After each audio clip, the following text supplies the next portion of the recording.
అందరికీ నమస్కారం. 15 yes. అదిత్ చెప్పినప్పుడు I was also very happy. Actually ఈ ఇయర్లో నాకు ఆల్రెడీ పాపం ప్రతాప్ రిలీజ్ అయింది. ఇప్పుడు Mister work from home release అవుతుంది. అండ్ నెక్స్ట్ ఇంకొక మూవీ ఉంది, ఫ్రాన్స్లో షూట్ చేసాం. అది it's called happy journey. Around July వస్తుంది. ఒక్క ఇయర్లో ఇన్ని releases is something very happy. నేను తెలుగు నేర్చుకునేటప్పుడు డబ్బింగ్ కోసం నేర్చుకున్నాను. సార్ చెప్పినట్టు I didn't know any Telugu అప్పుడు స్టార్ట్ చేసేటప్పుడు.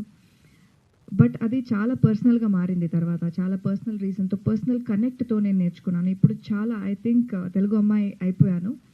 అదే లవ్లో హైదరాబాద్లో ఉన్నట్టు నాకు ఎక్కడ ఫీల్ అవ్వదు. And I just want to stay here. ఇలాగే ఒక్క ఇయర్లో ఇన్ని తెలుగు ఫిల్మ్స్ చేస్తుంటే ఇలాగే కంటిన్యూ అవ్వాలి. మీ అందరూ సపోర్ట్ అండ్ బ్లెస్సింగ్స్ కావాలి. And hopefully I settle down here. And వద్దు అంటే ఇప్పుడు వద్దు, తర్వాత చూద్దాం. ఓకే, తెలుగు అబ్బాయి చెప్పండి. మరి తమ్నేల్ కావాలి కదా, తెలుగు అబ్బాయిని పెళ్లి చేసుకుంటా అని చెప్పిన పాయల్ అన్నట్టు మీరు ఏమైనా చెప్తే మేము తమ్నేల్ వేసుకుంటాం. మీరు నాకు నిజంగానే తెలుగు అబ్బాయి కావాలి. నాకు నా హార్ట్ మైండ్ అంటే నేను నిజంగా పర్సనల్గా చెప్తున్నా. నాకు వర్క్ ఇచ్చింది, రికగ్నిషన్ ఇచ్చింది, ఫేస్ వాల్యూ ఇచ్చింది, డబ్బులు ఇచ్చింది, ప్లేస్ ఇచ్చింది. అన్ని హైదరాబాద్ తెలుగు ఆడియన్స్ అన్నీ ఇక్కడే ఉంది. నేను లైఫ్లో చేసింది అన్నీ ఇక్కడే ఉంది.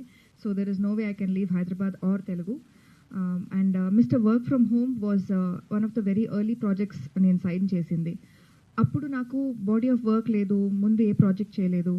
అయినా అంత ఆడిషన్ లేదు, ఏం లేదు. స్క్రిప్ట్ చెప్పారు, ఫొటోస్ చూశారు అండ్ నన్ను పిలిచి ఈ ప్రాజెక్ట్ ఇచ్చారు.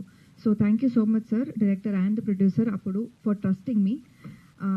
ఇప్పుడు నేను ముందుకు వర్క్ చేస్తున్నప్పుడు దే వుడ్ హ్యావ్ సీన్ ఇప్పుడు పాపం ప్రతాప్ అయింది, ఇన్ని ప్రాజెక్ట్స్ చేశారని, డబ్బింగ్ చేస్తారని, ఇక్కడే ఉంటారని తీసుకోవచ్చు. బట్ అప్పుడు నన్ను ట్రస్ట్ చేసి ఈ ప్రాజెక్ట్ ఇచ్చినందుకు థ్యాంక్ యూ సో మచ్.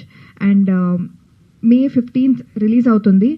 ఇది ఒకటే కాదు, ఇది వన్ ఆఫ్ ద ఈవెంట్స్. మళ్ళీ ప్రీ రిలీజ్ ఉంటుంది, డిజిటల్ ప్రమోషన్స్ ఉంటుంది. అప్పుడు అందరినీ కలుస్తాం. And please do supporters, please to watch. It's a family entertainer. థియేటర్స్లోనే చూడండి. చెప్పాను, May 15th థియేటర్లోనే చూడండి. So thank you very much. మరి ఈ మూవీ హీరోయినే కన్నడ నుంచి తెలుగుకి షిఫ్ట్ అయ్యింది. సో అదే